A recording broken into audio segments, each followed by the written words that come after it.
Well, welcome back to All For United WFC. I learnt my lesson from Friday, and Laura will know exactly what I'm on about with the intro, where I actually turned it down this time because I don't want to go partially deaf like I did the other night with that one. As you can see, what a panel I've assembled today to go through. There's so many games to go through. We know where we're going to start, but there's unbelievable amounts of goals, talent, upsets, and all kinds of things to talk about. So I'm not going to waste any more time and go straight to the Canadian on the panel to talk a little bit about I don't know whether to call it a shock or not. I mean, not going to lie, I was pretty shocked. But Mira, in fact, thanks for coming on. I know you've been on the channel before, but it is your first, obviously, live time on the channel. So thanks for coming on with, obviously, the time difference as well. But yeah, I'll just come straight to you. Your thoughts on the Canada. Yeah, I'd name it a catastrophe, maybe even like a bit of a disaster class, really. Just crumbled all over the pitch. I think there was a lot of concerns that we saw in the first game against Nigeria that were not addressed. And then we saw more issues in the Ireland game that were also not addressed. And it seemed to be a compilation of every single concern that just was not addressed against the Australia game. And this was a game that in some ways there was not a lot of pressure on Canada because they were coming in and all they needed was a bit of a draw. They needed a draw. If they could score a goal, fantastic, but just keep a clean sheet, park the bus, and that's all you needed to do. And for them to go out and not just lose, but lose in the fashion that they did, 4-0, was just, and again, like a catastrophe is the only word I can name it. The defense line just absolutely crumbled, and this was a showing that I don't think we've seen from Canada before. The only other showing I can maybe relate to it of how we saw that defense line work was maybe in the She Believes Cup against Japan, where we conceded 3, where there was a consistent issue of just tracking the runners from behind. And I think other than the obviously set piece from Steph Gatley or the penalty from Steph Gatley, all the rest of the chaos and the shots just were coming from runners from behind, which for one, I need to give so much props for Hayley Raso because they were timed perfectly because the Canadian defense was always caught off guard. Either it was Giles in that side or Buchanan, or it didn't matter really where the runners were happening. But Raso's timing was just beautiful. And it was like they were caught by surprise. And so was like Mary Fowler's unorthodox kind of movement that she always does centrally, just not afraid to attack them in the middle. So that back line for me was just so out of sync, so sloppy. And it like you see the broadcast cameras, it's like they were looking around just not sure what to do. It's like, what just happened? Like, how is nobody marking Hayley Raso? Or if it was Caitlin Ford or Ellie Carpenter, whoever it was going up the flanks or the middle, was just having so much success. And that back line for me just could not get turned on. Wasn't turned on, couldn't get turned on. We see Alicia Chapman, who had a nice words to be picked up on the broadcaster, but she came on. Interaction is the right word, I think. Yeah, I think it was a highlight of the game for us, to be fair. But with her coming in, even it added a little bit of chaos, but it still did not give that leadership, that kind of all right, let's communicate here. There was none of that. Even Kaylin Sheridan goal, I thought, had a pretty poor game, more than the rest of the games that I've seen. I maybe would have liked actually to see Sabrina D'Angelo drop in there, but overall it was a disaster class in the back line, and I think the midfield was sorted out in the middle before the game even started, which is something that I'm sure we'll touch on later. But Beth Friesman was just so predictable with her starting 11.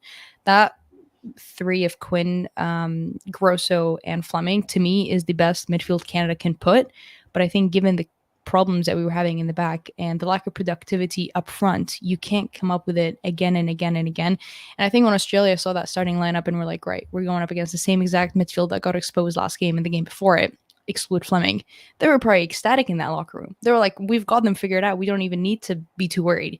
So they came in and they had completely suffocated and locked down that midfield. Gorey was all over the place, just completely blocked them down. And then you could get no service up top. I'm not sure Sinclair was the person to get because you needed runners and you needed people to be a little bit fast. Sinclair is a little bit towards the end of the career. I'm not sure if she's got those running boots still. She could be an impact sub, but I'm not sure if she's the number 9 you're after in a must. I would call it a must-win game because it's a high-pressure game. They needed to win. So Canada just simply caught out on the field. Just it's almost like they were out for a Sunday stroll. They didn't want it. It was like they were too afraid to engage in anything. Australia was happy to dictate everything, and Canada was falling for it. Midfield just can wake up. That front line just was not getting enough service, and whatever service they were getting was just utter crap quality. Like, I'm going to say it as is. And that back line, just so shaky and so out of sync. And like, I'm sure we'll touch on the out of sync issue here, but Canada only had 4 games to prep for going into the World Cup. And then we obviously had that extra game behind closed doors with the Lionesses. But for a team, you can tell they were so out of sync. Clearly, there was a lot of chemistry links that had been tested, which is, you can definitely look at the fact that they had 4 preparation games. It was 1 game in April against France, and then you had the 3 games in the She Believes Cup. If you know a thing or two of the She Believes Cup, it was a tournament to forget because they were in a battle with their federation. It was, in other words, they were forced to be on that pitch. They were threatened by the federation to be sued, and they really didn't have much choice but to get on that pitch. Abysmal performance, understandably so. And then you had that one lone, kind of like out of nowhere, friendly with France, and all of a sudden you were thrown into World Cup. So preparation was not there, and I think it was good to see that policeman admit that before going to the World Cup. And I think more and more, the more time went on in the games, the more you could see how out of sync these players were, especially when it mattered. And going down in the opening 10 minutes, both in Ireland and against Australia, is not how you want to start. So you've tactically and emotionally just ripped apart everything that Canada had going in. And to be fair, rightfully so. I was annoyed watching them, to be honest, especially because we've got 2 United reps now out, which I will come back to you on actually in just a little second. Laura, over to yourself, and obviously David and Mia have your say on this as well. Were you surprised by that this morning? Well, I said this morning, it was midday for us, but like, were you a bit surprised at that? Because I thought Australia might do well, but for 4-0, I don't know. I didn't expect that. That's for sure. Sorry, I certainly wasn't expecting that. I thought Australia did better than they have done so far. I think they definitely. I don't think you could necessarily. I mean, Canada was like well woeful, and like I think we've just had it demonstrated exactly why that was, and I completely agree with the comments that have been made, etc. I think Australia did step it up, and I think the changes they made helped. I mean, they missed Fowler.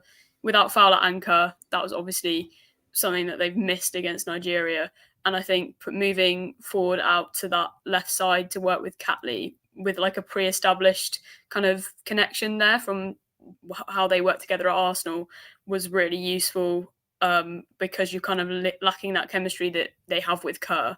So I think that was really important, and I think they did benefit from that because I think 2 of the goals today came from that combination. But yeah, I was definitely shocked, and I think I was just kind of kept waiting for Canada to kind of kick in throughout that match and just like almost like, okay, but when are they going to come back, and when are they going to get a goal? When is this going to become exciting? And it just kind of never did, and Canada just looked really flat. Yeah, I think it's for me. I mean, I completely agree with everything that Mariam and Laura have said. I think for me, just the dynamic just didn't work. Just their whole system. You know, for me, Christine Sinclair as a number 9 just didn't work. I think she's better as a 10, someone who can sort of drop back and create a little bit, a bit like she did against Nigeria when she sort of came on and she had that impact. But starting up front, because she was constantly then trying to drop back to get on the ball, it meant they didn't have that presence at the top of the field. So I think for me, just the whole system just didn't work, and it just looked really disjointed, and players were kind of all over the place. And obviously, Marian's talked about defence, and you know the midfield didn't quite kick into gear. But it just, I don't know, it just the whole thing, the whole package that Canada put out just didn't work for me. So yeah, that was what surprised me really, was that they had that quality, but it just didn't work. But then I do agree that as bad as Canada were, you have to praise Australia because they were that good, and it was a case of simplifying things. You know, like Laura said, moving forward out, so you've got that partnership, just making things as simple as possible to ensure they can execute all the details. And I do think that Mary Fowler coming back in had a massive impact, because when Caitlin Ford was up there at the top on her own against Nigeria, you could tell that against Canada even, Nigeria, the second game, you could tell they were really missing that attacking presence, because Ford isn't really a 9. She's more like a wide forward who likes to cut inside, can kind of drop back and get into those half spaces. It didn't work against Nigeria, but she was back to her best because Fowler was in there holding that presence at the top of the field, and obviously Rassa as well coming in as well. So Australia were very good, but Canada, for me, the system just didn't work. Yeah, I think all I've got to add to that really is sort of you look at the teams on paper, and 4-0 is a battering. That is a battering. And this defence, the Canadian team should not be conceding 4 goals. just it shouldn't be. Australia aren't world beating. Then they're not the best team in the competition, and I think it's really disappointing for Canada in that sort of regard. But again, it goes back to the fact that Australia picked it up a gear. Home crowd, they were loud today. You could hear that on TV.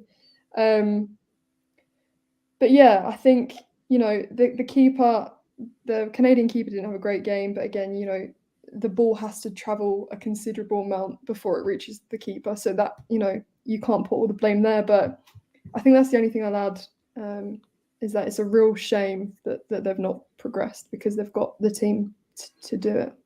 Yeah, I kind of want to just add on Mia, like talking about how a Canadian team should not be conceding like this. And like, I think I hate to go back to the Olympics run because obviously I feel like that's kind of dominated a lot of the talk.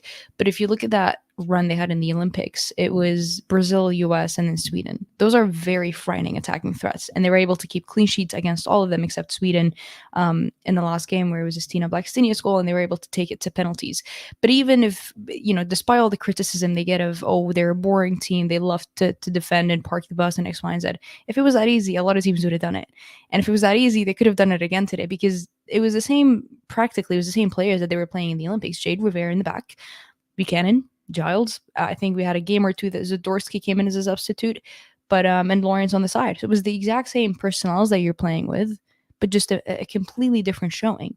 Obviously, I know Mia touched on Sheridan as well in goal, and we had Steph LeBay there. But again, to go from having a good run of clean sheets, and I think I can't remember the exact scores of the Arnold Clark Cup, but they went up against Spain, Germany, and who was the third team? Spain, Germany, and England. Well, Arnold Clark Cup, yeah. And those are frightening teams that also didn't give them a battery and also didn't give that much trouble in the defensive line. So this is a clear issue that, right, we had a pretty good team that was a good defensive unit. Now it's way gone far that because even against Nigeria, they were facing a lot of trouble. I think Ireland too could have put one or two in extra ones in the first half. So I think a lot of concerns and questions now that Beth Friesman has to answer about what the hell is happening in the back. It's an interesting one, isn't it? I mean, obviously, on a United show, we're going to obviously be talking about Riviere and Leon in particular. Riviere in particular, you look at all of her stats, and even on the eye, was one of the better defenders. Yeah, she's the one that comes off at half-time. And to be honest, I don't think it made it worse. I don't think it made it better. It just didn't make sense to take off. And again, like I said, I'm going to be biased because obviously she's a United player now, but the stats don't lie. She was one of the better defenders throughout, not just in that game, throughout the whole tournament. Yet she's the one that comes on. And I don't know. There's obviously a lot of talk about the midfield as well. I think TJ put about a bit earlier on. Wasn't as good as it, but as you just said, it's not that different. One player at most, really. When you're looking at those two teams. Yeah. So to go out, I don't think it's a tough group. We, me, Phil, and Jess at the show pre-tournament, we were talking about Nigeria. A lot of people are overlooking them. They're a good side, so it is a tough group. But to go out, I think in the manner that Canada have, I think that's the most. Because if you lose 1-0, things happen and so on. It is what it is. But I think the fact that you've gone out 4-0 absolutely bad, didn't even look like scoring for most of the game. No. I think that's the most disappointing thing from an outsider's point of view anyway.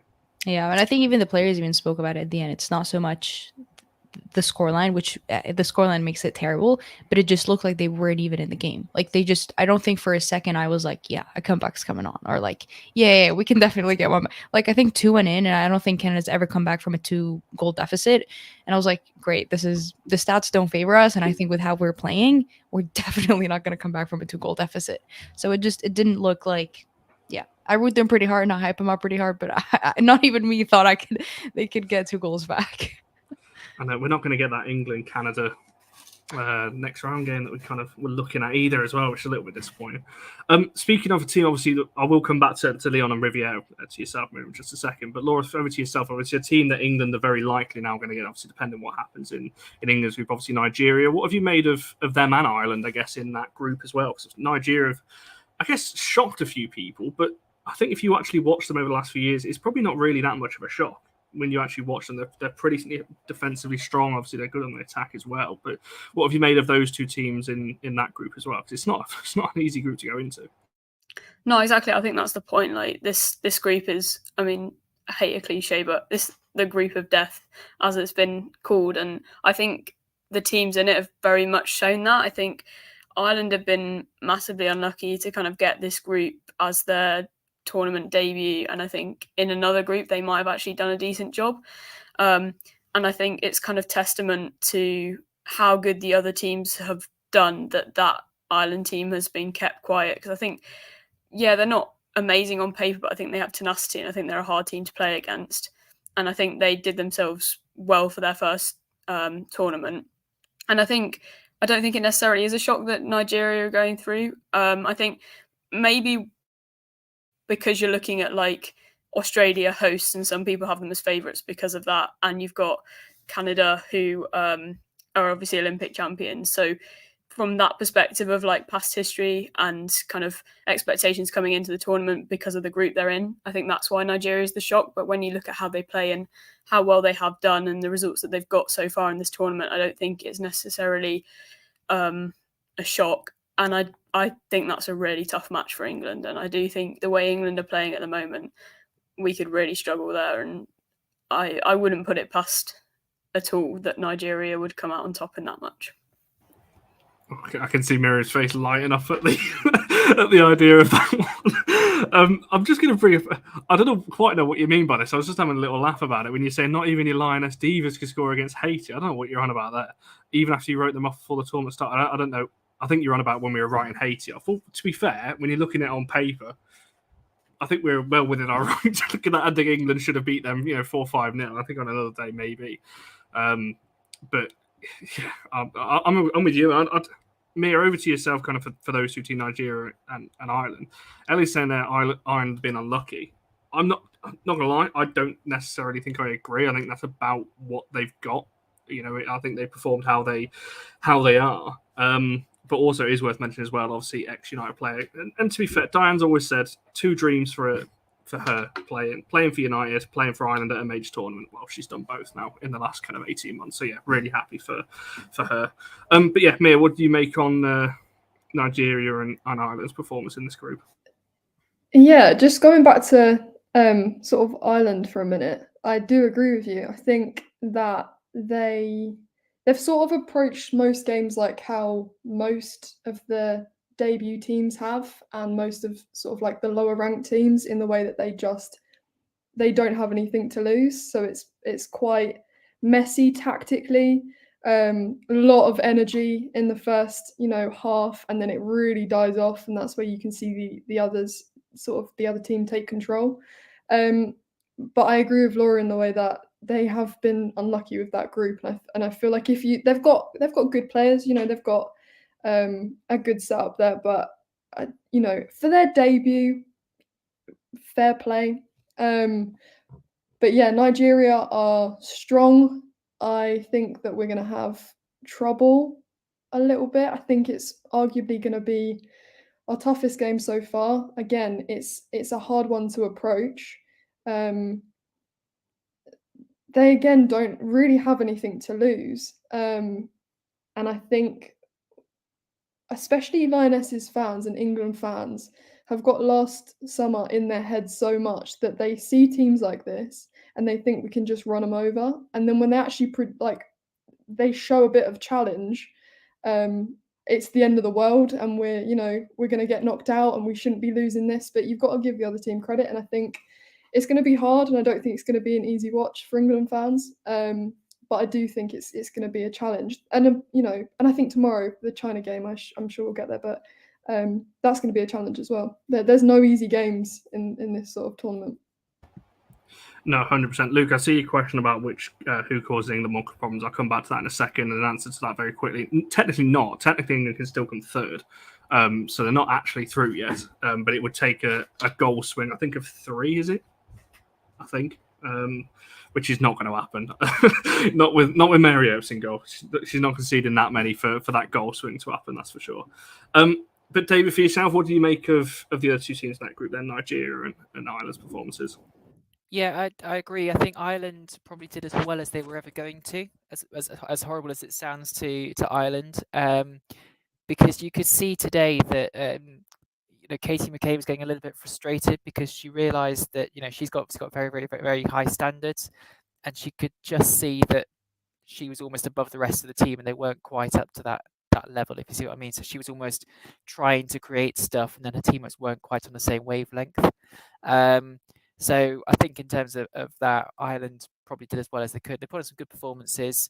They've made a good name for themselves. They've absolutely not disgraced themselves. So in that sense, they can go away with their heads held high. Nigeria, I'm very, very concerned about from an England point of view. Completely agree. I think there's two reasons. One, our defence has been iffy at best. We've had a few moments where we've sort of got caught out on counter-attacks and things against Nigeria. When you've got Oshuala there with her pace, that could be interesting. So that's number one. Number two, Nigeria are very capable of sitting back and just clearing headed balls, as they did against Australia. Every time Australia tried to send in a cross, it was just cleared. Nigeria just won the first balls. England's tactics so far has revolved around getting the ball out to the wing and then crossing it in for Russo or Daly or whoever else is up there to try and get on the end of. My worry is that if England try and do that against Nigeria, they're not going to win those balls, particularly Russo, not necessarily in the best form at the moment in terms of her goal scoring. So there's two reasons there why I think that England are, I don't want to say going to lose, but I would seriously have a few concerns. I know I'm on a United fan channel, and I just said Russo is not in the best goal scoring form. That's what but yeah, and unfortunately, I think that is the truth. She's not when it comes to England anyway. She's missed a few easy chances. I think anyone can see that. I started laughing then, only a little bit, and I saw Miriam and Mia's reaction to it. So my little thing that just set me off then. I'm glad I managed to regain composure. It's going to be really... this could have been a long show. But no, I think you are right. Yeah, there's a lot of comments talking about Nigeria. They've done really well. And, obviously, looking at it from an England point of view, yes, there's dangers there. You'd still expect, again, like I said, but on paper doesn't win your tournaments. You've got to go out there and actually perform it. And, Mia, you made a point about a lot of England fans are looking to last year, constantly looking at the Euros. Well, pretty much the spine of that team, Williamson, Walsh now, and Mead are all now not part of that squad anyway. And there's a lot of, Laura, we spoke about this last week, a lot of experience that has now gone, a lot of young players playing in their first tournament. So it's not as easy as, we could just turn up, we did this at the Euros. I think also just like touching on the Euros, the whole being in the Euros kind of like clout still is that European teams are just so different to the likes of like Nigeria and Haiti. Like Nigeria is such an African force. It's insane. And not many African teams can even do what Nigeria does. Like David touched on their counterattacks, but they're brutal because they'll just sit down, or they won't be sitting down, but they'll sit and wait for you to come and just catch you on the counter. And they're just so comfortable doing it. They do this over and over again. They did this against Ireland. They did this against, they did this against Ireland today. Against Australia, they were just happy to let Australia come in, like do whatever you want to do in the aerial duels. We'll beat you to it and just catch you on the counter. Very similar to Canada. They came close so many times. And Haiti presented those like physical challenges and those counterattack challenges because also Haiti was like, come in and attack, we'll just catch you on a counter. Maybe if Haiti had a few more, experienced players up top, or maybe that deadly finisher that's actually got that World Cup experience, it could have been much, much bigger trouble. So I think it's even quite naive to just compare the likes of, Sweden or the European teams that they faced in their run to these CONCACAF and African nations, because they're just different. It's a different ball game that you're playing with. Not necessarily harder, but just different to what you're used to. No, for sure. I mean, saying positive thoughts, I'm assuming that's in relation to from an England perspective. As I said, we're going to get to this at the end in terms of which teams have stood out. Aside from a team that we're going to speak about in a minute, Japan, nobody has stood out anyway. So there's every chance that England could go on and somehow find their way to the final, and then it's anyone's game. So it's knockout football, in the next round, and it's anyone's game. Those 90 minutes, it can go either way. So, I'll come to Mia and David, actually, because obviously I know, Laura, you were on the show, in terms of just briefly on the England result at the weekend. No, last Friday. Getting on all my days mixed up now. Obviously, another 1-0 win. Kira Walsh, obviously, we know is now... It's not an ACL, which is good. Thank God for that. And obviously, Serena said in her conference today that she's not available for tomorrow. However, she might be further down the line. So there's a little bit of hope should England progress further on into the tournament. It'll be interesting to see what happens there. But David, I'll come to yourself first. What have you made from an England point of view? You said you're a little bit worried, but obviously back-to-back 1-0 wins, another 1-0 win last week. It's getting the job done, but I take it by what you've just said, you're not fully convinced. No, not fully convinced. I've seen some good positive signs. I like the passing. I like the sort of triangles that we're creating as we're building play. But what I'm slightly concerned about is the two ends of the pitch. Defensively, like I said earlier, we're a little bit suspect at times, particularly on the counter.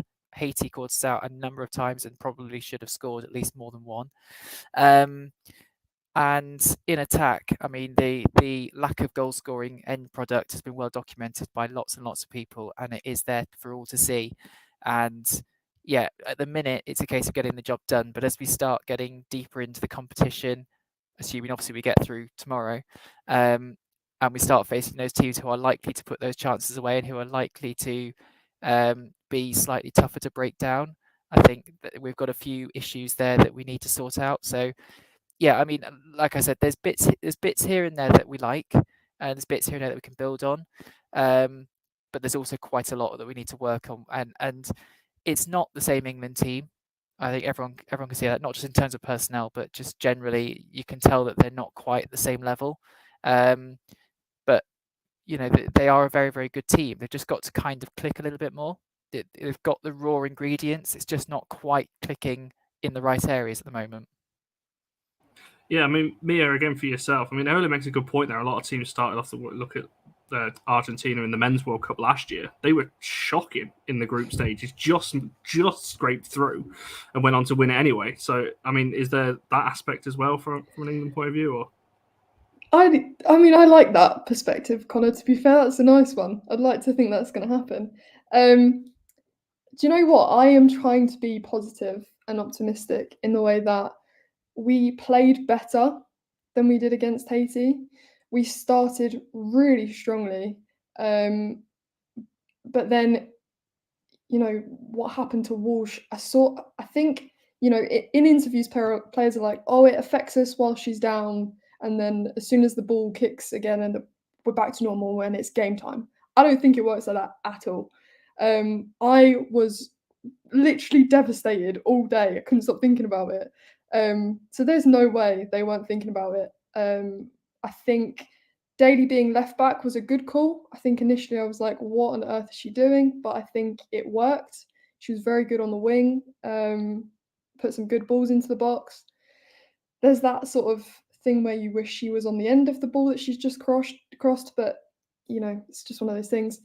I think Lucy Bronze had a horrible game. Really, really one of the worst I think I've ever seen her play. So hopefully she can pull that around.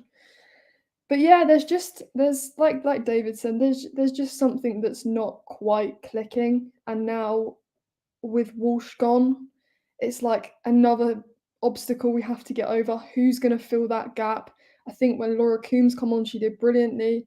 But that's not really her position. It's not really Stalmo's position. It's just sort of like, it's a bit panicky, I think, from Serena, as you would be, because, you know, Kira Walsh, for me anyway, is the first name on the team sheet, probably after Mary Earps. But yeah, I think we're having a really, really bad run of luck at the minute.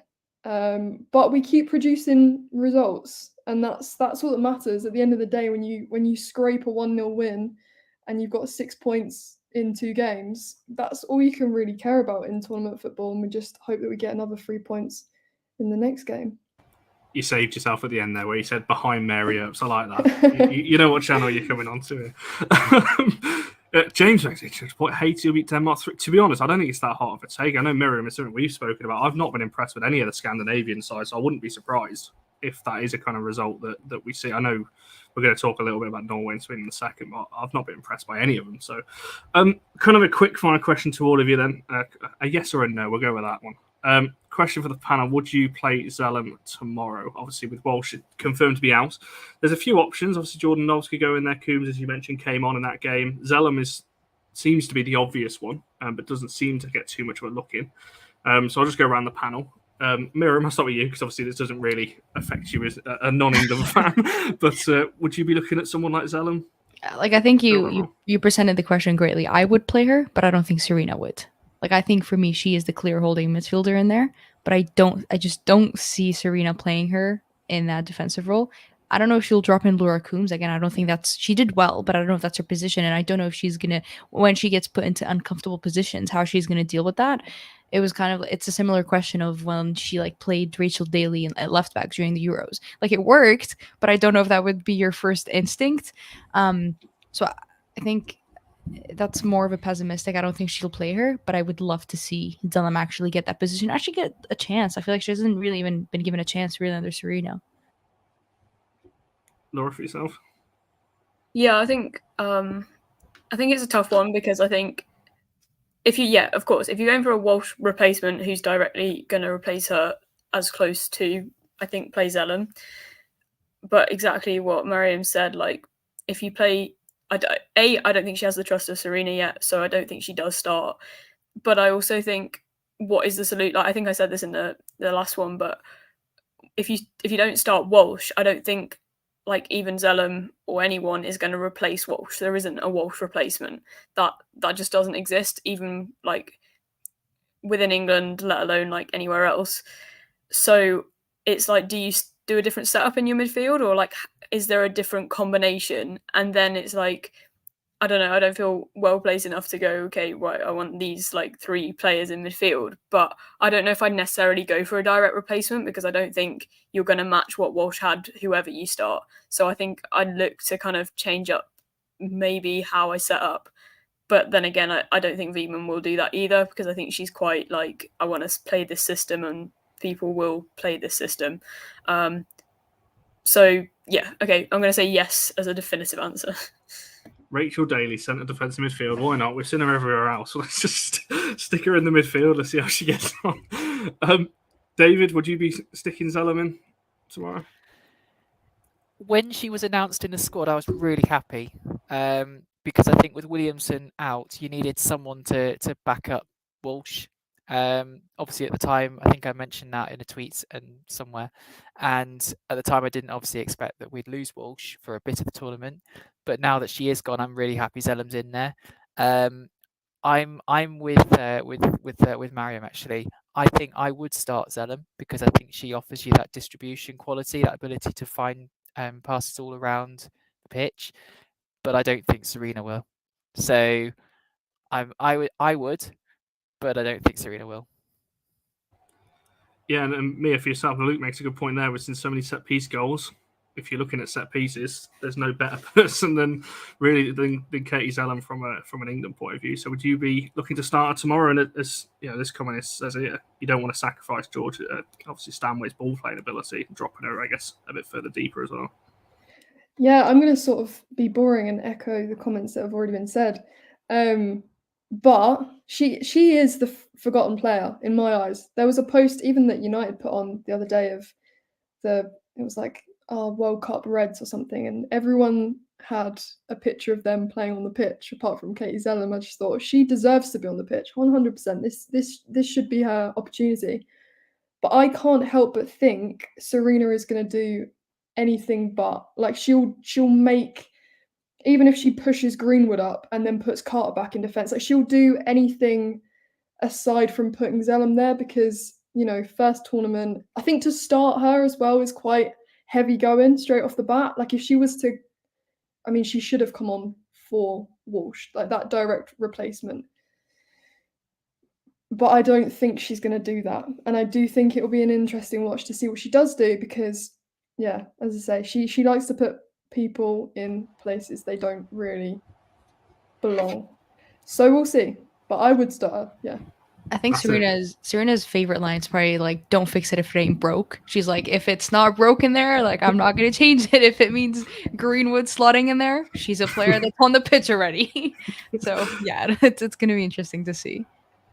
That'll be quite something. Can you imagine Greenwood pushed into midfield and like Carter left back or something? I don't know. Neve Charles comes in or something. I don't know. I don't know. Luke, so I was talking about Beth English to start with. England's another one. I don't know why we don't see more of her, especially as David mentioned earlier. It didn't come from me, so you can't say I've got an agenda. You know, especially with Russo not performing. why Beth England's not getting. Obviously, Daly we've seen has been shunted out to left back again, so we're probably not going to see her at front anytime again soon. So yeah, I don't see why not. On that, obviously we will be live tomorrow at 7:00 again, and you get to see Laura again for like a 5th time in 2 weeks on another England show for that one. So we will be live after the game. Well, not after the game. Quite a few. 7:00 tomorrow for the match reaction on that one. So we'll talk more about England then. Moving on to one of the Scandi sides then, we'll talk a little bit about Norway. And Miriam, this seems a good time to shout out your little video yesterday with obviously friend of the channel, Phil O'Connor as well, which is a good watch. That you did all about Norway, where he pretty much just ripped apart rightfully so.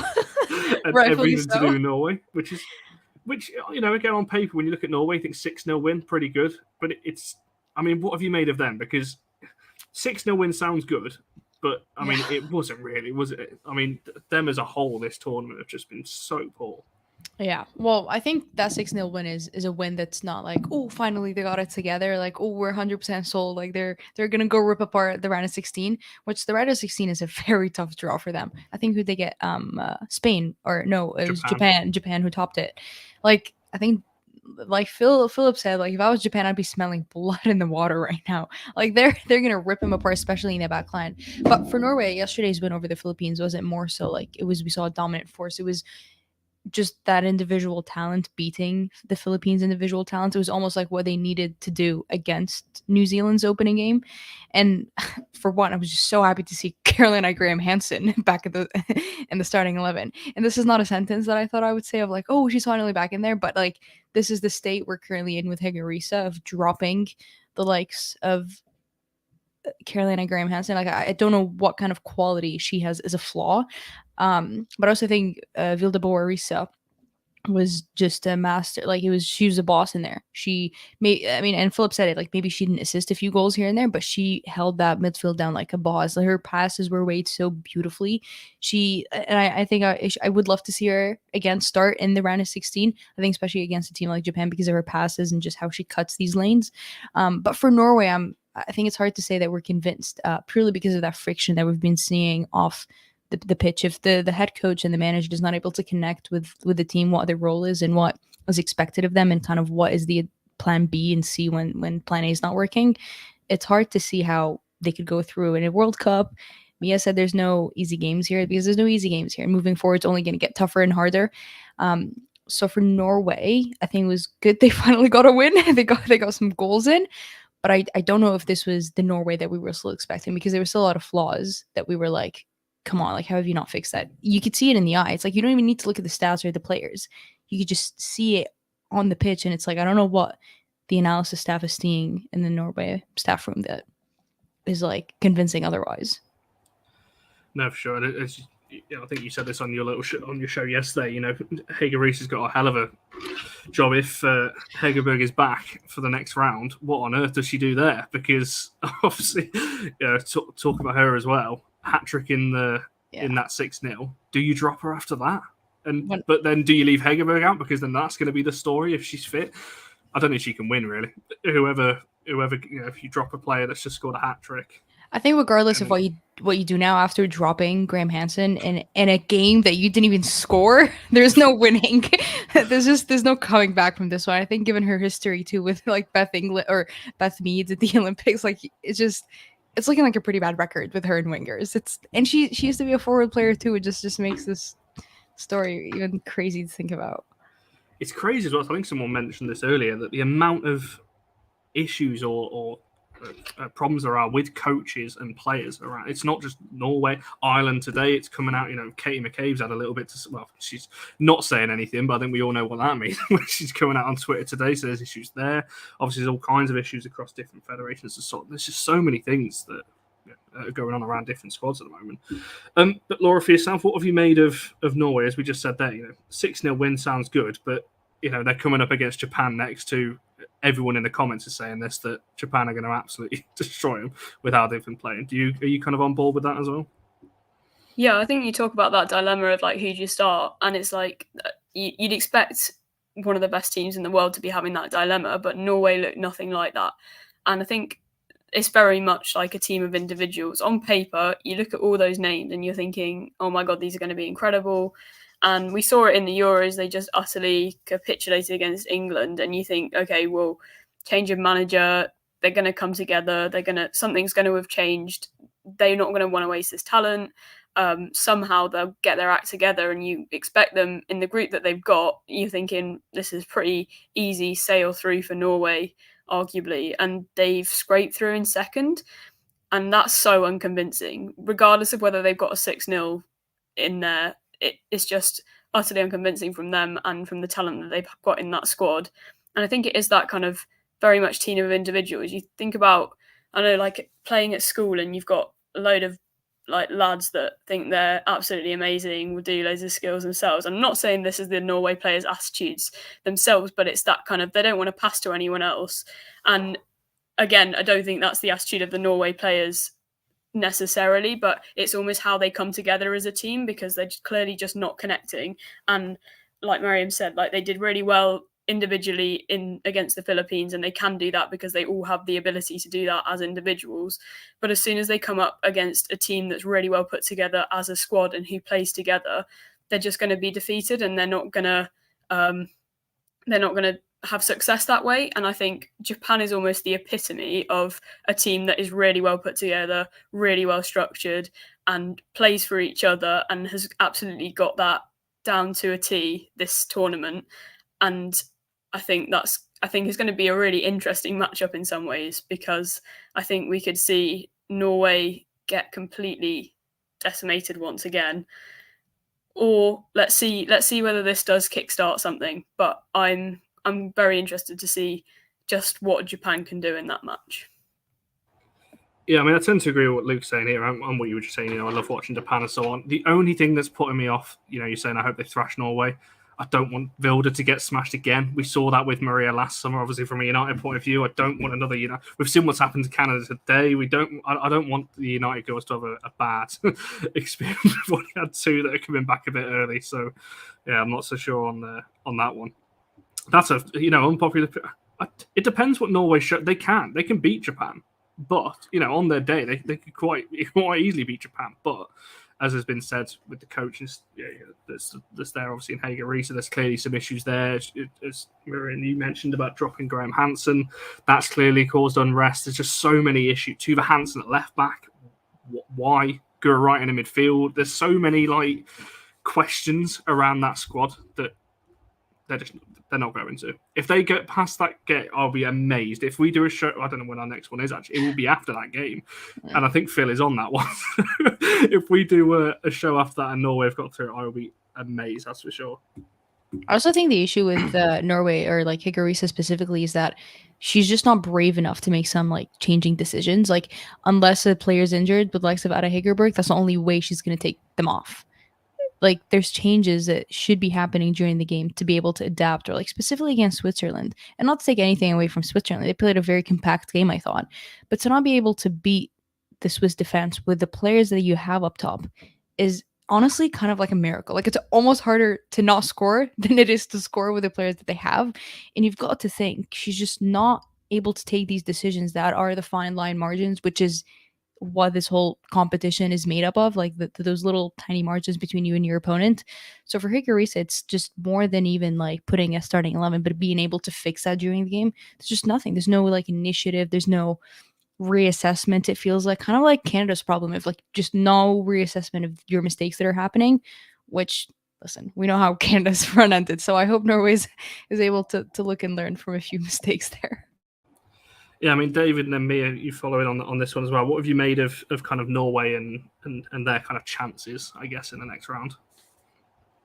Not overly good. I do think perhaps it'll be a little bit closer than we're all kind of thinking. I don't think it'll be a massive spanking, but I do think it'll be a fairly convincing win.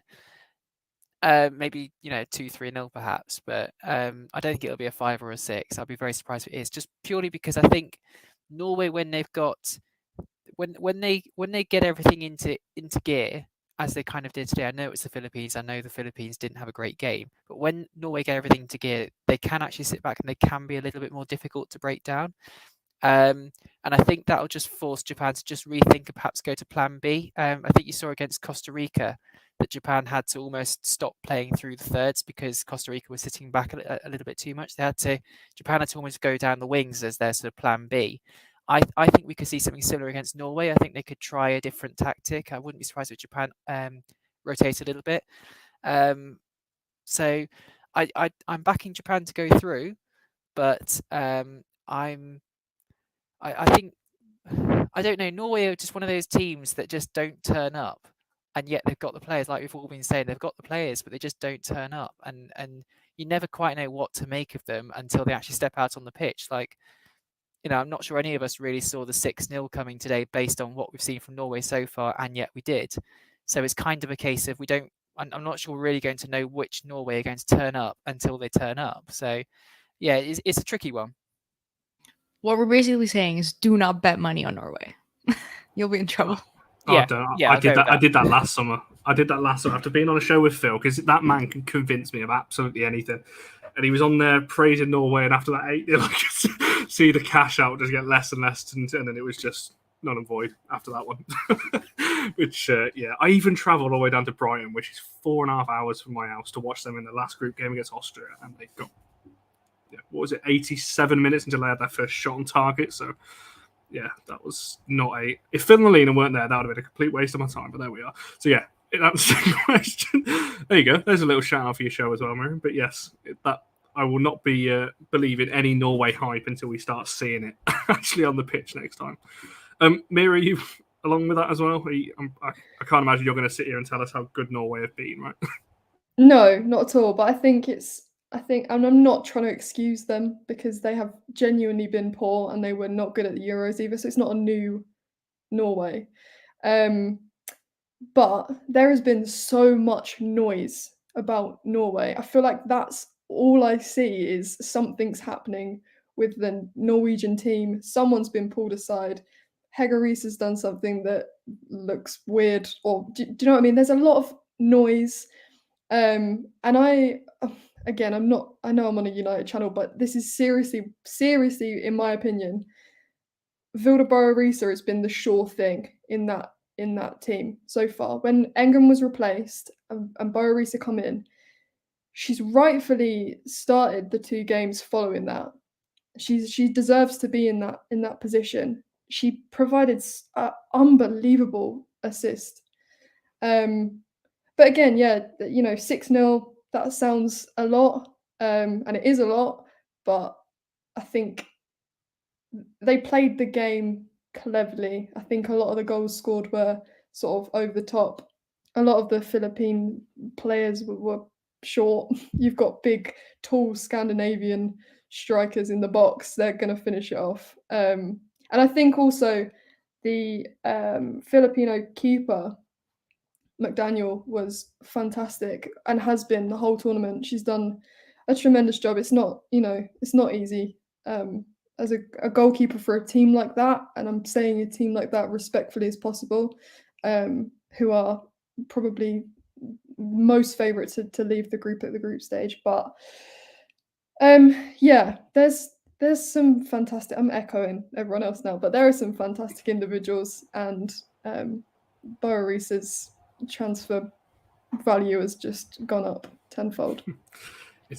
We spoke about this pre-tournament again with Phil, talking about if Vilde has a good tournament, what's going to happen with her, because obviously she's going to need game time promise, that's for sure, going into next season, considering she's out of contract next summer, because obviously she's already had her option triggered for this summer. So when Phil and I brought her up yesterday, he was like, I just know her agent is sitting there just rubbing his hands, making sure he's ready to put a good offer post the World Cup, and rightfully so. She deserves it.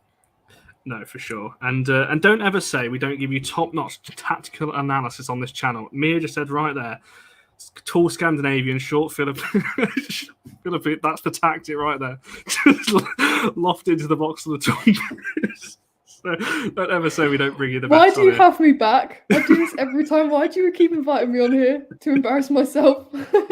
No, there's nothing wrong with that. You should hear some of the stuff I come out with on here over however many hundreds of shows I've done on this channel. Wasn't there a chart that came out about the tallest teams like a day or so ago? I've seen it in the last like 24 hours. Someone sent it to me, but I can't remember who was first. And I think Denmark or something are like ranked first, and I'm like, I don't think so. I can't remember. It's like either Sweden or like somebody else, but not Denmark. Like they've got height, but have you seen like Norway's height, for example? Like Mia just hit it on the nail right there. Or like Sweden. My God, they're tall. Certainly are. I'm gonna have to go and find that chart after this. That's for sure. I don't know what Jennifer, you're going on here. We should talk to Hayes, not Skinner. I don't know what Emma Hayes has done.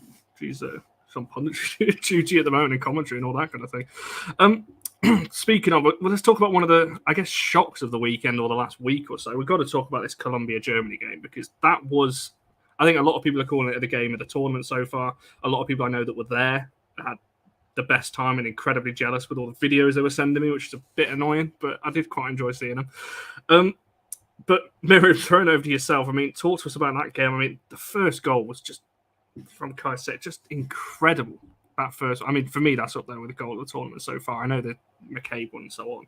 But then to keep going, obviously, that late, penalty equaliser, you think, oh, well, that's that. Now Germany might go on and nick it, but so on. But it wasn't. Colombia then went to the other end so late on and won it as well. So what do you make on their point? Because they're looking really strong now, obviously, in this group.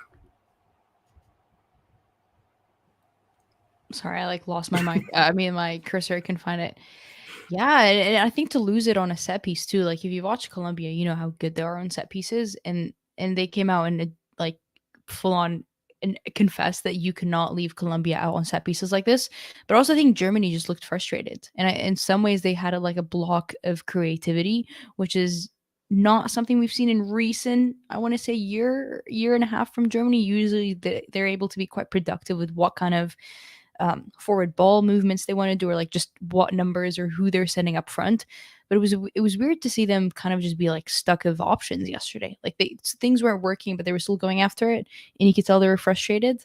And it's weird because they're coming off a very hot game of like 6 goals. So I think that one for me was a bit weird because it's not like they were a few games back and they can score. I mean, yeah, sure, they had a tough game against Zambia, but if you're coming off literally Morocco, 6 goals, and now you're unable to put any proper open play, like really threatening dangerous attacks, I think that's something to, I'm not sure I could pinpoint it, to be quite honest, but you could tell that the players were frustrated, and, Colombia just wanted it more, I think.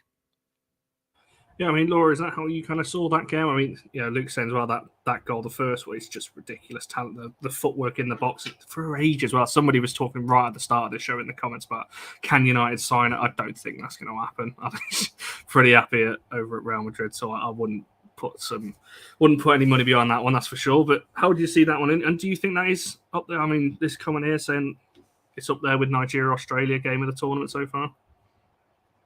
Yeah, definitely. I think it's super exciting. I think any game with like a last minute winner or last minute drama is going to be up there. It had an amazing goal, an 18-year-old as well. Like that's absolutely insane talent. It had a lot of things in it, and I think that's always going to rank it highly as a good game. That's really in-depth analysis from me, but it was definitely a very enjoyable game to watch, and I think it just pays testament to the kind of ability that's at this tournament and how people are like kind of underrating teams that actually have a lot of potential in this tournament and have the kind of ability to get those wins against teams like Germany. I think it also shows that the kind of things that we've been saying consistently about this tournament, that the teams that we might have expected to, get to semi-finals, finals, on stepping up in the group stages, and whether everyone's going to kind of come forward later on in the tournament is yet to be seen, and hopefully that will make it even more exciting because there's a lot of unknown quantities at this tournament, and I think that's just something it's testament to how women's football's doing everywhere. I also think it's almost sad in some ways because this Colombia team isn't being supported in the ways that it should be, and you look at how good they are and how they can beat this Germany team, and it's like, please just like fund them. Like you've got the same problems with Canada. I mean, we've mentioned this for so many teams, but Colombia is certainly one of those teams, and I think just give the backing to the women's teams because it's amazing what they can do even without that backing. it just makes for a really exciting tournament, and I don't think you can kind of understate how much quality there is in Australia at the moment and in New Zealand. This is a bit rambling from me, but essentially it was a really good match, and it's really exciting to see teams like Colombia compete against teams like Germany in a way that we might not have expected coming into this tournament. I also am still interested in what happened in that pre-tournament friendly between Ireland and Colombia, because I kind of expected Colombia to be like really like dirty or something. It's not really happened. They just played exciting football. So still interested in what happened there. Yeah, there was a lot of talk about that. The kind of the aggressiveness of some of the tackles now. Well, I've not really seen it. I don't think anyone has from this Colombia side. So maybe that was a bit over dramatised by the Irish. Who knows? I'll reserve comment on that one. You make a good comment about the federation, and everything that Colombia are fighting. And what better way, by the way, just to on the biggest stage, just to go, well, there you go, pay us properly, support us properly, and everything else in what they're trying to achieve. Because as you rightly said there, what they can do with next to no backing. Imagine if they actually did some of these countries that are not getting the support there. And also about Caicedo as well. A little bit worrying some of the things that her coach have come out and said. Saying about some of the issues she maybe had at half time and before the game and a few days ago as well, saying that she's had some issues. Yeah, they keep playing her all the time. So I hope that she is getting kind of the right support around her, not just because the talent's there. Got to look after player welfare as well on top of that, because we don't want to be seeing issues further down the line on her. I think Viviana Mita might even spoke about a podcast, forgot which podcast it was, but she was in a very similar position when she was climbing out through these young rankings, where she was in the U17s, U19s, and then was thrown into the Canada World Cup back in 2015 when I think she was still a teenager, which as a youngster, you'd enjoy that. And she spoke about how many expectations or high expectations she had on her. And I think it's probably a very similar conversation of Caicedo right now. So I think we can get carried away by how exciting she is, because she's very exciting, but absolutely we want to make sure we're preserving our future talent here. We cannot run her down within the first 3 years. No, for sure. I mean, James has done some research for us and said that the tours, that's only slightly smaller than me. So that gives you, nobody's really I don't think any of you have seen me in person, so that doesn't help anybody.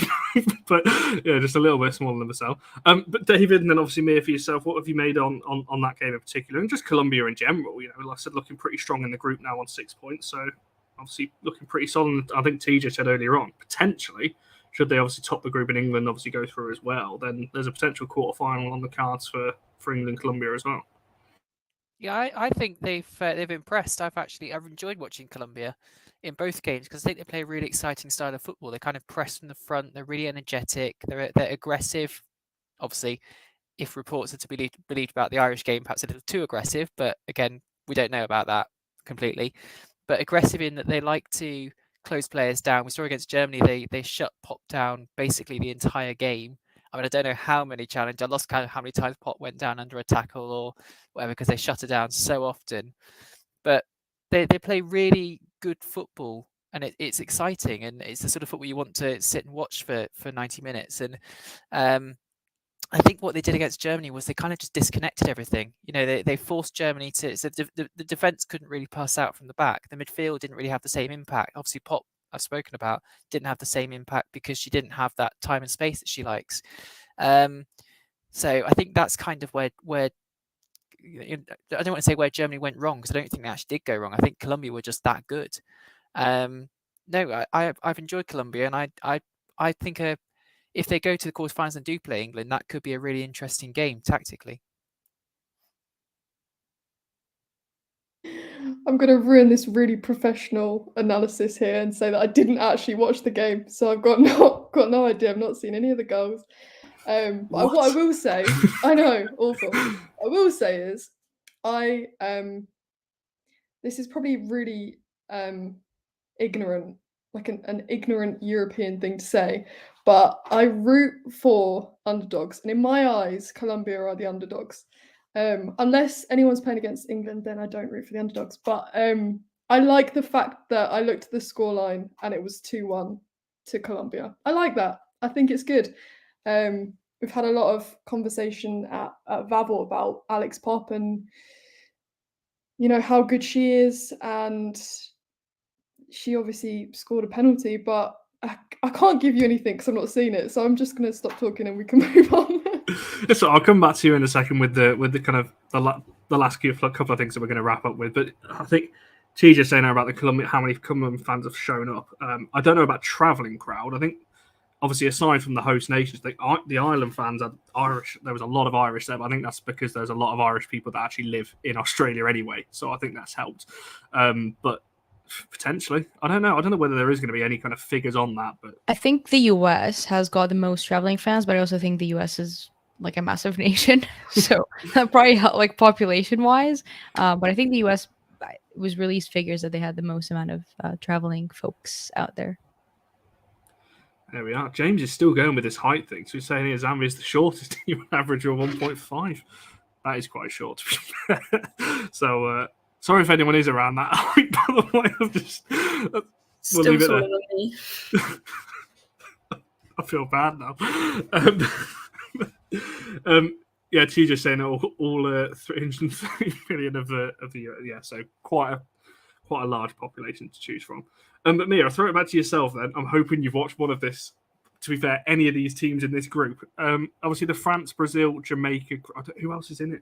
There's somebody else I've missed off. Panama. That's the one. Jamaica obviously beat them 1-0 as well. But what have you made of that group? Because obviously France beating Brazil in the last round of fixtures that we've just saw. Jamaica looking pretty strong in that group as well. And obviously Jamaica-Brazil is the last game in that group. Now, Brazil were the team that I had going on to win this tournament, and they might not make it past the groups if they can't get past Jamaica in a couple of days' time. So what have you made of that kind of group? Because again, it's another example, as somebody said earlier, the top teams maybe not hitting the heights yet that we know that they can do. Well, it's funny you've just said that, actually, because I was going to say this might be a hot take, but you've just backed it up, so maybe it isn't a hot take. Brazil haven't convinced me at all, not one bit. Obviously, they beat Panama, but again, Panama.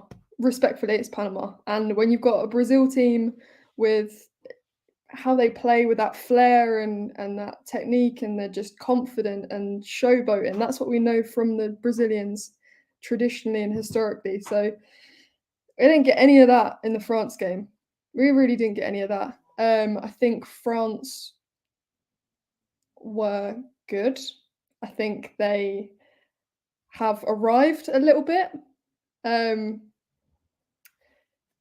I don't know. It was France were good, but Brazil haven't sold me. I think Borges, I think that's her name, that scored. Did she score a hat-trick in the first game? Or she scored a couple of goals in the first game. Did not really register that she was playing. I think, yeah, France were very dominant in terms of their attacking play, and I know it was pretty end to end, but yeah, Brazil could be beaten by Jamaica, and I would not be surprised if that happens at all. That's my hot take. Especially, I'm pretty sure she is back, right? Bunny Shaw is back. Obviously, it was just the one game suspension, so I don't know. I hope not, because then that's who else did I say is going to go on and win it? I'm pretty sure I said US, Brazil, or Germany, and it's not going quite well for really at the moment. David, for yourself, what have you made of that kind of group then, and what are you expecting for that last potential game week?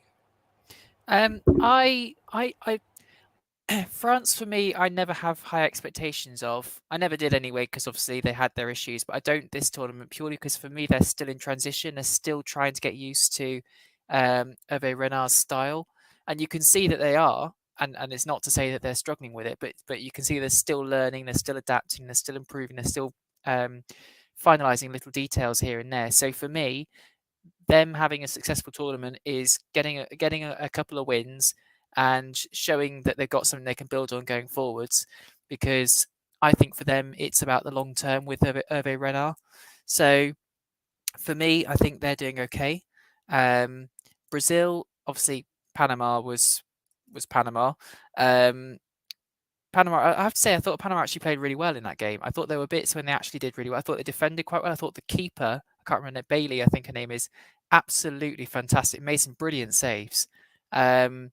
So, as much as Panama perhaps came away feeling disappointed with the scoreline, I think the performance actually, there are bits there they can look at. And I think against Jamaica as well, there are a few bits they can look at and be pleased about. Yeah, I mean, France, Brazil obviously are the powerhouses in that one slightly, because Jamaica obviously are a good team, but I think France, Brazil, the ones everyone was expecting to go through. But I think actually the group is quite nicely balanced, and no teams really dominated it, because they both had bad points. They've all had good points, and they've all had bad points. So it's going to be interesting final round, to be honest. And yeah, that it's a finely balanced group.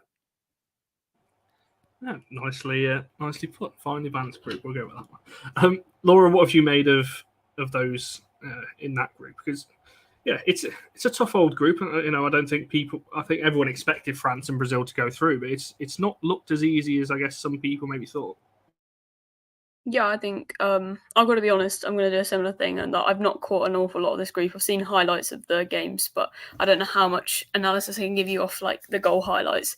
But yeah, I think it'll be really interesting to see the kind of matchup between Jamaica and Brazil, because I agree with the kind of comments that have been made in that Brazil haven't been as convincing as I think a lot of people thought they'd be. Especially like I think they were one of the main shouts for favourites into this tournament, and yet again it's another team that haven't quite met their expectations. So, and I also think, again, I think it's the kind of like, I'll give you like European bias, or like bias of teams that have historically done well. I don't think anyone expected Jamaica to challenge that group as much as they have done, and I think that will actually be a really, really tough game for Brazil. Again, I think I'll be really interested to watch that game, and that will be one of the first games I've watched fully in that group. So certainly an interesting one for myself. And yeah, I mean, I agree with what's been said as far as I can, but I don't want to kind of just make stuff up for the sake of it. So I'll hand this one over. I've just done a little predictor thing just to make sure that it was right what I was thinking. So whoever does top that group will get the second in the Germany group, which might be Germany. You know, as it stands at the moment, obviously with Colombia and then Brazil or Jamaica, whoever will play, who tops that group, which at the moment is looking like Colombia, which is then England's quarterfinal. So potentially Brazil, England quarterfinal, or Colombia, England, depending on how that works. If England get past the Nigeria group, the Nigeria game, should England top that group. So a lot of spicy games. So I don't know whether you'd want to top the group or not, to be honest, because obviously Germany in the next round potentially going through in second. But there we are. So there's a comment from which I think you realised I was about to bring up. So yeah, I don't know. I've not found the right time to go and put the light on. I might do that now. Now we've addressed it, I'm going to go put the light on. I was trying to think of a rock star with like the tinted, like the glasses, like the reflection. I couldn't think of one off the top of my head. I'll have a think in the next few minutes. I couldn't think of one now. Miriam, for yourself, how much of this group have you seen then? Because I think these are the games that have been on ridiculously early. So a little bit harder for us, but might be a bit easier for you to watch. Maybe. Honestly, they've all been ridiculous for me, if I'm honest. No, but I've been able to catch all of them, thankfully. Also from a Canadian perspective, like we faced Jamaica in an Olympics qualifier come September. But I'm not really surprised to see Jamaica to see what they're doing. Like I've followed them quite closely with the CONCACAF, and they've faced Canada, and I think we had them in the CONCACAF run this year too. So I'm not really surprised to see them come in as the forces they are. Obviously, I had doubts around their preparation and obviously their situation of having to put a GoFundMe, but I think I like what I see from them. Like they're very similar to, again, kind of a Haiti perspective. It's that CONCACAF style of not necessarily dirty midfield work, but they're gritty with it. Like they're so gritty with it, and I love how much Bunny Shaw was causing trouble up there. Like it's great that we're actually finally seeing that team perform like that on the big stage. But I think it's going to be really tight. I think, like David said, with France, it's still hard to have a prediction on how they're going to do because they're in a transitional period. I think I'm loving how much Toleti's involved. I love watching her, and I always thought she was criminally underworked and just like almost forgotten under the Diacre era. So it's, for me, I'm glad to see some of these players be involved. But I think France also, if we're going to talk injuries about some of these other nations, I think France are coming in as one of the most impacted nations when it comes to injuries. Like they've got injuries all over the pitch, and their injuries aren't just their starting 11s, but their starting 11s and their bench players, which kind of is like a a what is it? What's the saying? Two birds, one stone. One of those. So for France, I think to make it out of the group would be I know this sounds like a very understatement, but an achievement in some way because they're in a transitional period. And I think also we need to give it up to the fact that their head coach, Hervé Renard, who's only had, I think, like 1 or 2 friendlies with them before the World Cup. So that's like that's a very quick time of just jumping into a new squad, being faced with injuries and having a task of not only just changing the attitude on the field, but also the task of changing the entire environment in the locker room. Like he's had his hands full with so many tasks, and I think he's done brilliantly the time that he's been here. So for France, I think whatever we're seeing is good. I love the Taletti involvement. For Brazil, was a little bit disappointed to see them only have like I think like 4 or 5 shots in that game. Not really what we saw against Panama. So I think for Brazil, they need to bounce back. For France, just get Taletti in there involved. I think she is the magical person in the middle for me. And for Jamaica, cause some chaos. Like as a CONCACAF person, absolutely, I love to see it. Just not when September rolls around and we need to qualify for the Olympics. We're dealing with enough heartache here. Just going off the back of that, I noticed someone put in the comments that France are missing Katoto. I think they are, and they're always going to miss Katoto because of her goals. But actually, I just wanted to give a mention to Eugénie Le Sommer because actually, she's I think she's that kind of striker that Renard likes, because when he played with Saudi Arabia, his tactics kind of revolved around playing long balls up when the opportunity came. So he needs that player at the top of the field who's going to be strong and physical and able to hold defenders off. And I think Le Sommer does give him that. So Katoto obviously is going to be a big miss and is a big miss. But I just wanted to give a mention to Le Sommer actually, because I thought actually she's fitted into his tactics really well. And we saw that against Brazil, that she was that target player that they were looking for all the time. And obviously she scored as well. So I just wanted to drop that one in there as well. Certainly has done very right. Obviously, it's a pretty experienced player to have in there, and obviously with Diani as well, you've got a pretty good attack. But as you said, you're always going to miss Katoto anyway.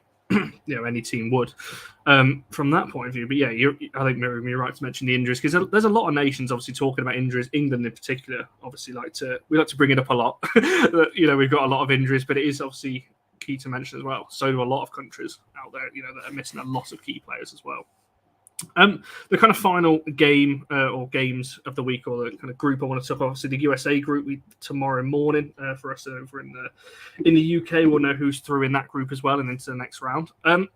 Again, not been, Laura, I'll come to you first in this one. Again, I don't know how much you've watched of this group, but I've not been massively convinced by the US either. Obviously, they got that draw in the most recent one against the Netherlands. Again, wasn't convinced by either side in that one. Portugal are only sitting a point behind them, and obviously that's the final game week, or the match day 3 game in that one.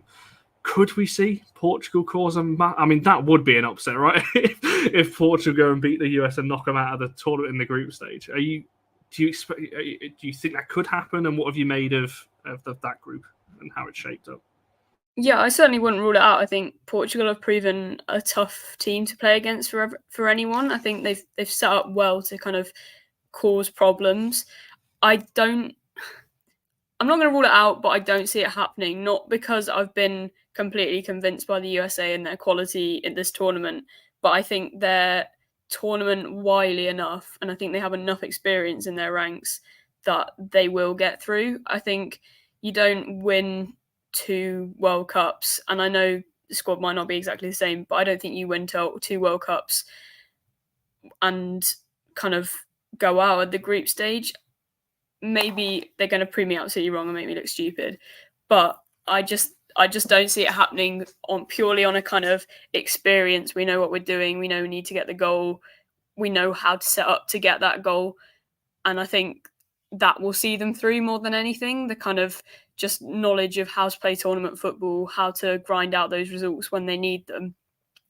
But yeah, I think it's just exactly kind of what we've been saying throughout, that no team is really, really standing out at this tournament. I think it just makes it more exciting, because it's like no one is kind of dead certs at the moment, and there's no team that's kind of running away with it.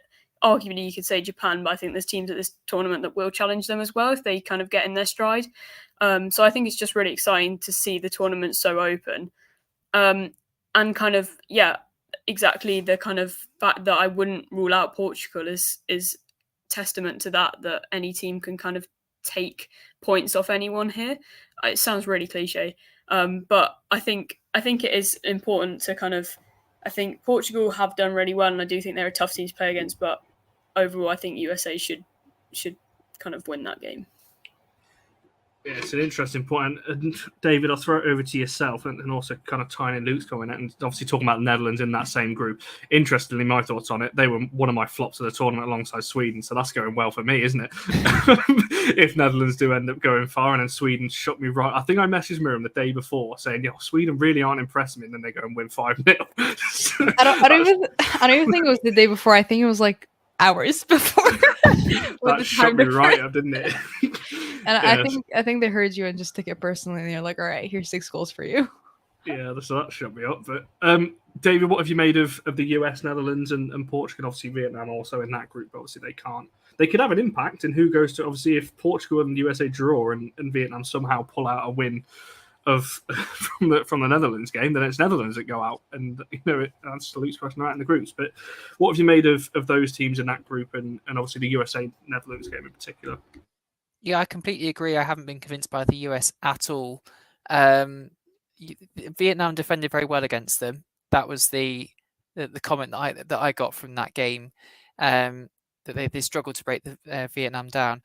But that Netherlands-USA game was a really good game. But actually what it showed is that the US, when they are caught cold, they really caught cold, because the goal was a clear example of, if teams can get those quick transitions and get those passes in and start playing through the thirds, just as the Dutch did, they can break the US down. And I think it was 3-4 passes from front to back before the goal went in. So it was a rapid transition, and then obviously Raw's in the right place, right time, and a brilliant finish. So for me, that showed that actually the way to beat the US and to break them down is to get those quick transitions in. That takes us on to Portugal, where I think they've got the players to do that, but whether they do or not, I don't know. It's just, it depends on how they can use, and I'm about to butcher some Portuguese names, so I apologise for that.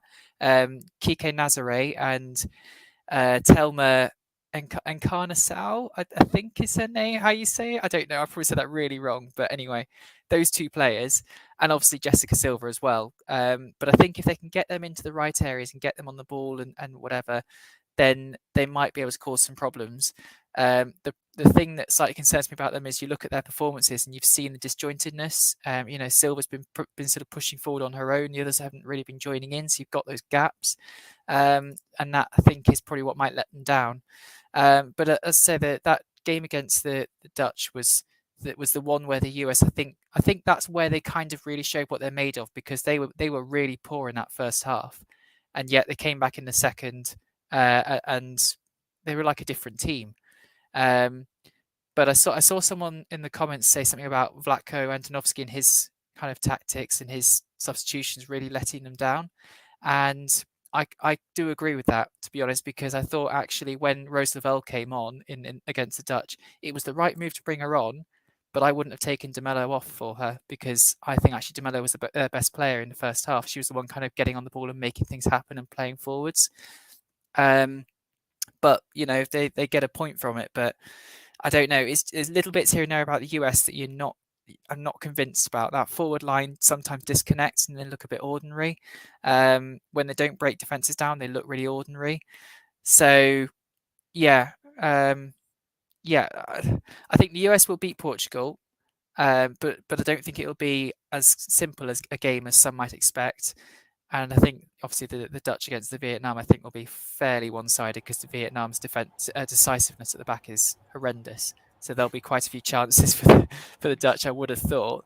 For me, it's the US and Netherlands going through.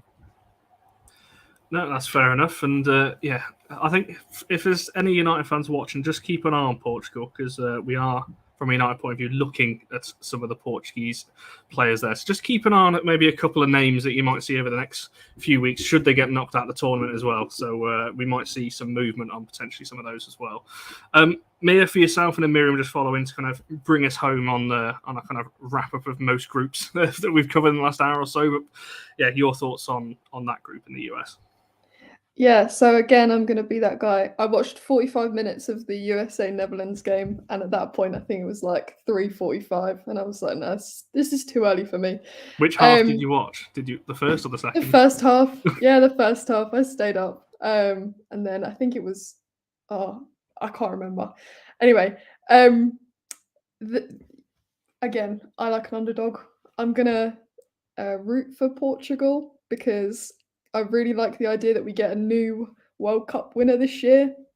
That would be nice. But again, I'm echoing what everyone else has said. The USA have been not the USA this year. And you can put that down to injuries, you can put that down to tactics, but other teams don't care about that. Yeah, I don't know. I'm biased in the way that I don't want the USA to win because I want a new champion. And I think it'd be really good for the tournament if they was to dip now. It just makes everything else more exciting. So there's more fantastic analysis from me. I don't think anyone wants the US. I'm intrigued actually, Miriam, across the border. What are you Canadians feel? Do you want the US to go? Absolutely not. I thought I'd ask anyway. 100% not. No, I don't know. I can't necessarily compare it to what it would be for an England fan. But as a Canadian, like they're rivals in any kind of competition. Even if I'm not in the competition right now, Canada's not in. But there's no way I'm rooting for them. But putting that aside, I think, and somebody mentioned in the comments, I think Vlatko is the US's biggest issue. And I've been quite critical of him since the Olympics, and I think I'm not going to rip him apart necessarily, but I think his game management has been so poor. And then for me, how you don't bring on Lynn Williams in that game against the Netherlands is just absolutely wild. And I think she was trending during the game because people were like, is this man not going to drop in and on form? I mean, I think I'm not too quite sure what the golden boot is looking like in the NWSL. I've kind of not been watching so much with the World Cup going on, but I don't know how you don't play Lynn Williams when not only are you clearly lacking that clinical aspect up top, but you also need a score to win. Like, it was bizarre how he was so reluctant with his substitutions, only brought in Rose Lavelle, which she's fantastic. I love her. She's like one of the best ballers, I think, in there. She's on minute restriction, and I'm not sure if Demel is the one you take off, like we just mentioned, like David just said. But the substitutions lacked. How Lynn Williams still hasn't come off the bench for me is a bizarre question. Unless she's picked up a knock and we're not aware of it, I don't know how else you rationalize it. I also think there's a clear lack of communication between the players and Vlatko himself. And I think Laura touched on this a bit earlier of just the mentality of the team. Like, I think the US, and I'm pretty sure of this, that they've always podiumed at the World Cup, whether it was the first spot they won it, second spot, third, it doesn't matter. Since the inaugural start of the World Cup, they've always podiumed. So this is a mentality in the program. And luckily, you've still got some of these players from the 2015, 2019 World Cups, Rapinoe and Alex Morgan. So that mentality in the locker room is still there, despite somewhat of a transitional period. And so it's not a team that you beat easily, and it's not a team that you want to trash talk. It's not a team like it's a very unorthodox team because they've got something that nobody else has in the team. Well, as a Canadian, I'm definitely not rooting, so I don't know who's rooting for the Americans. But in a sense, they're hard to beat regardless of what the position and regardless of what Vlatko's doing. But I do think Vlatko is falling quite behind on the substitutions. I also think it's interesting to see how he deals with the backline adversity. Ertz, for me, has dropped in perfectly, but I don't know when you rotate, are you going to play Cook and Girma? Because that's not the duo I want to see.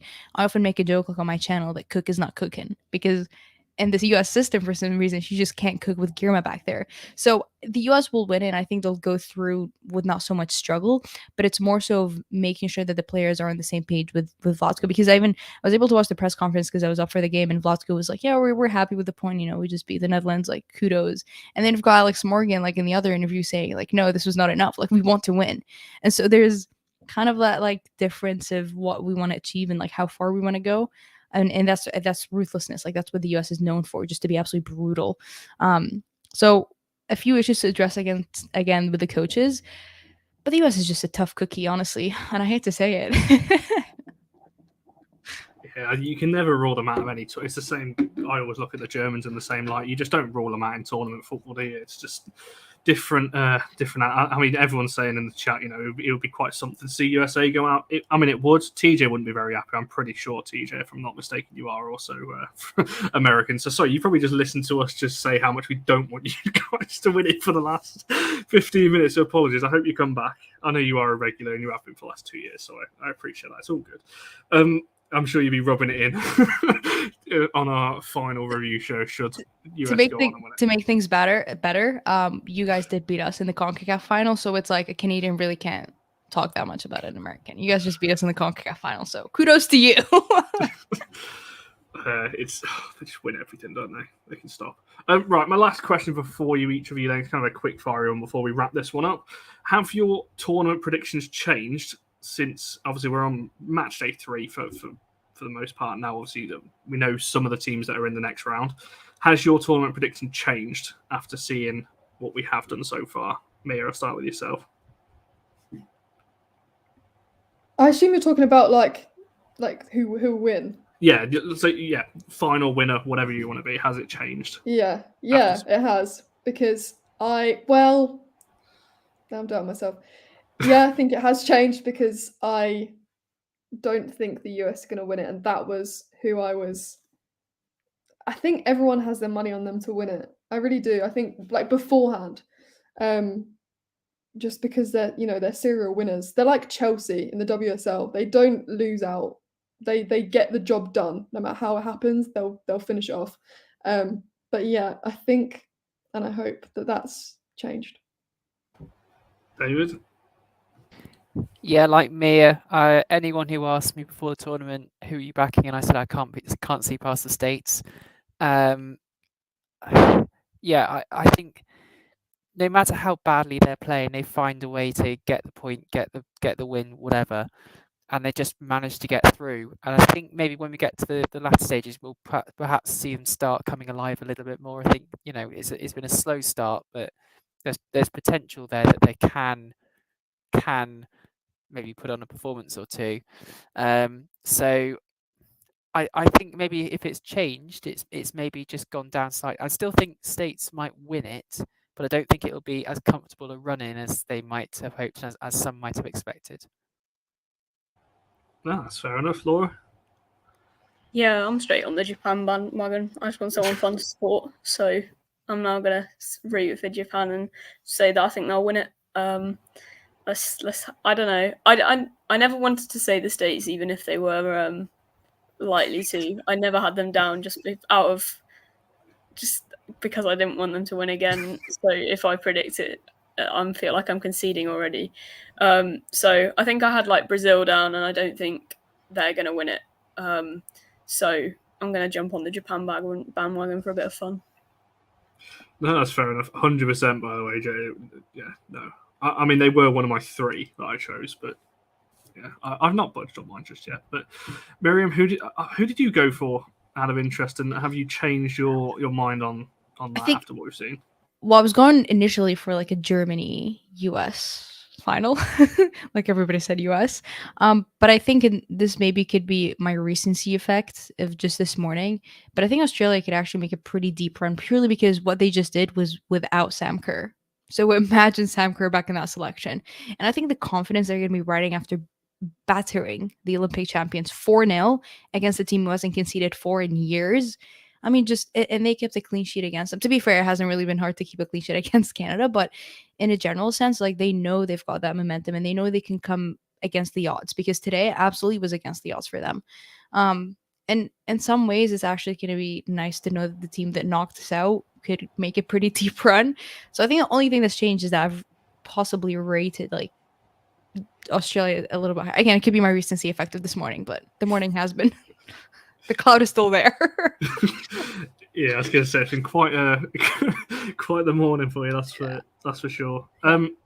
Yeah, I mean, TJ, obviously, as an American, if we're going to pick a new winner, Brazil or Australia, I don't think too many would argue with that. Obviously, United are linked to a couple of Brazilians as well, so if they are going to join United, it'd be nice to have a World Cup medal around the neck when they're walking through the doors at Carrington. So we shall see. But I also want this sounds really selfish, but I also want the players that United are linked to get knocked out so we can actually start seeing some signings get over the line, because it's getting really annoying seeing other clubs do stuff and we're not. We just sent you guys Jade Rivera and like Adrian Alone super early, so we're just doing a task here. Yeah, they can have a bit of a rest and then straight onto pre-season. But no, certainly excited to see those two, especially Jade, after some of the games that we've seen her perform for Canada. So yes, it's not good seeing Honor perform so well for Spain, but I'm quite enjoying seeing Jade perform pretty well for Canada. Right, we shall wrap it there. We've covered pretty much every group. We've missed one or two groups, but we'd be here all night if we went through absolutely every game in every group. So we'll look to wrap it up there. Before we do, I always go around the panel because I know you're all doing kind of your work on the World Cup and things like that. So Mia, starting with yourself, if people want to follow you, find your work, all those kinds of things, where can people do all of that? Yeah, I've got my username in the name bit, but I'm also at Woso Vavel. It's where most of the Vavel work goes, so that's worth a look if you're interested. 100%. And David, for yourself, I know you're doing some different kinds of pieces, and I see a lot of your work on Twitter nowadays. Where can people find all of that? Yeah, well, my Twitter's obviously on the screen for anyone who wants to follow me. I'm writing for Total Football Analysis. I'm doing some stuff for Impetus Football as well during the tournament. And for my Substack as well. If anyone wants to subscribe to that. So yeah, lots of writing, and all my stuff goes on my Twitter. So that's the best place probably to find it and to follow me. No, 100%. Make sure you're doing that. There's a lot. Jennifer, me and Mia were talking about it, so that's way too far away at the start of this year. I can't be dealing with that. And Emma, what? That's a whole other conversation I'm not going to get into. I don't know why that's not been announced yet, but whatever. Laura, where can people find you? Obviously on here for the most part, because you're back here tomorrow. Yeah, you're going to be set up on me soon, so you don't want me anywhere else. But my Twitter, I'll just retweet anything that I'm doing. I really need to finish a piece for Vavel for Mia soon, so that will be the next thing out. But yeah, everything will be on my Twitter. Nice one. Make sure you check that out. And obviously Miriam yourself, a fellow YouTuber as well. So obviously you got your own channel, which is in your at as well. So where can people find all of that? Yeah, the classic She Scores Bangers. It's the at on YouTube. There's an extra S on there. Twitter characters didn't allow me an extra S, so we went for plural bangers. But yeah, everything's on Twitter. I write for Canadian Soccer Daily. Don't know how much I'll be writing for Canadian Soccer Daily now that they're out. But very, very busy on the channel now that I'll even have more time that I don't have my hands full with Canada. So yeah, plenty of content. Hopefully everything will be up on Twitter. So make sure you go and check all of those guys' stuff out. It'll be in the description. I've really enjoyed this show actually, which has alleviated some of my pre-game stress, I'm going to call it, which was before this one. So no, it's been really good covering that. Obviously for us, we'll be back tomorrow covering the Lionesses. We might have a United show later this week. It really depends on what the club does and stops tweeting kit promotions, because that's all they're tweeting about at the moment. So once we get something other than that, we will do a show on it. But there is stuff happening in the background. We just got to be patient for the official announcement. And next week, obviously, the weekly wrap will be next Wednesday, because obviously the Lioness is playing next Monday, which we're expecting to be in. So the Lioness show will be Monday, and the weekly wrap will be next Wednesday, which I really hope it will be the return. The trio, myself, Phil, Alina, the same show for the first time since pre-Euros. So it's been quite a while since the three of us have been on. So hopefully next Wednesday we can get that one arranged. It'll be somewhere. Make sure you're following the Twitter and all of that at All for United WFC, liking the video and subscribing, all of that jazz. And we shall see you guys in the next one.